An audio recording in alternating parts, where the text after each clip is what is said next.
नमस्कार दोस्तों। आज भारतीय संसद में एक ऐसा विषय जीरो आवर में आया जो देश के लिए बड़ा चिंताजनक है। और चिंताजनक इसलिए है क्योंकि देश के बच्चे कुपोषण का बहुत बुरी तरह शिकार है। जो आप इसमें जो मौजूद डाटा है उसको यदि माने तो इस समय तकरीबन 5 करोड़ बच्चे कुपोषण का शिकार हैं भारत में।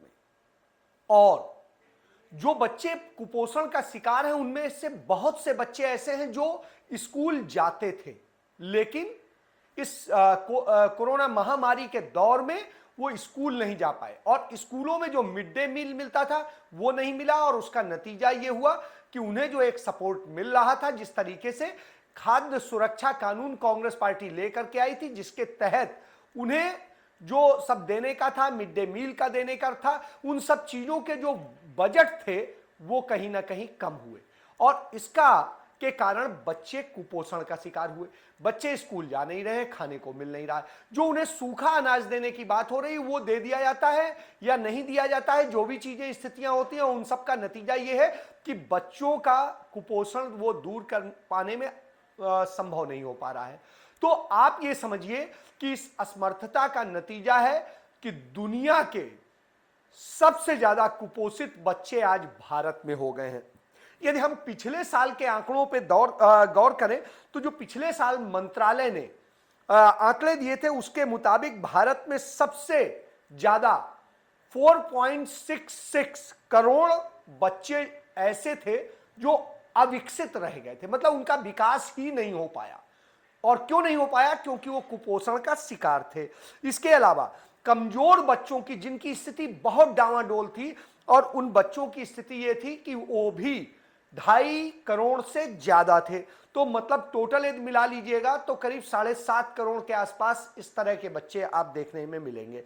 इसके बाद में आप यदि इसको लेकर के जिस तरह से कहेंगे, जो पारिवारिक स्वास्थ्य सर्वेक्षण के आंकड़े हैं वो बताते हैं कि देश में पिछले जो 2014 तक की स्थिति थी, 15 तक की स्थिति थी, 16 तक की स्थिति थी, तो वो कुपोषण की दर घटी थी। लेकिन 17 से कुपोषण की दर बढ़ने लगी। क्यों बढ़ने लगी?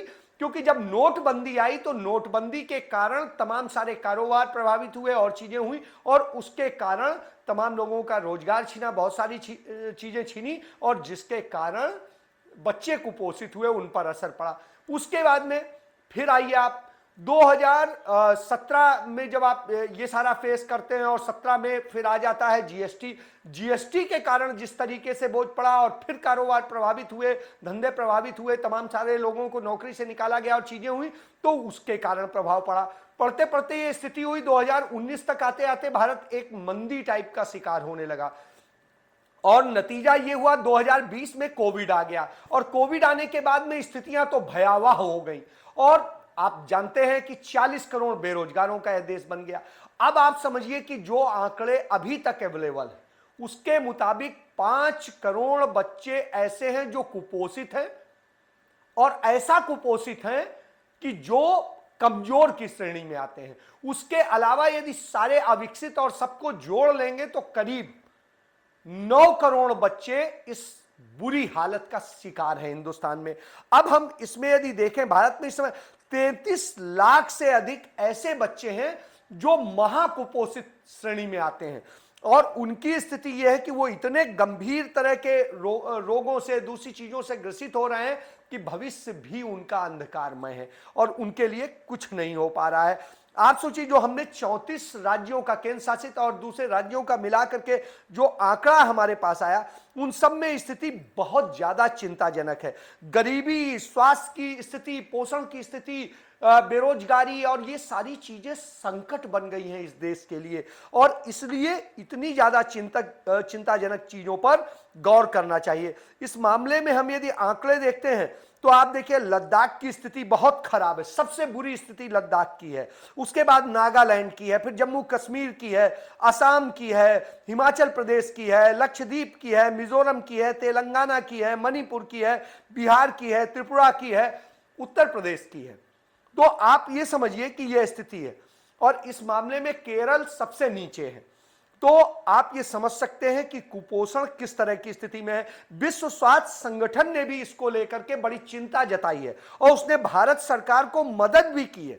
जितनी उसने मदद की है उसके बावजूद भारत सरकार यदि नहीं कर पा रही है तो निश्चित रूप से ये हम सबके लिए चिंताजनक है। आज इस मसले पर सोनिया गांधी ने संसद में सवाल उठाया और सोनिया गांधी ने इसको लेकर के कहा कि आपको मिड डे मील पर काम करना पड़ेगा, आपको उसके लिए स्वास्थ्य व्यवस्था और सब चीजों पे काम करना पड़ेगा। राष्ट्रीय फूड सिक्योरिटी एक्ट जो कांग्रेस पार्टी लेकर के आई थी और सुप्रीम कोर्ट ने जो ऑर्डर दिए थे उसके बाद में उनके हिसाब से आपको व्यवस्था करनी पड़ेगी और यदि आप ये नहीं करेंगे तो हमारे बच्चे न सिर्फ कमजोर होंगे, बेहद कमजोर होंगे, तमाम महामारियों का शिकार होंगे और कुपोषित बच्चे इस देश के लिए समस्या बन जाएंगे।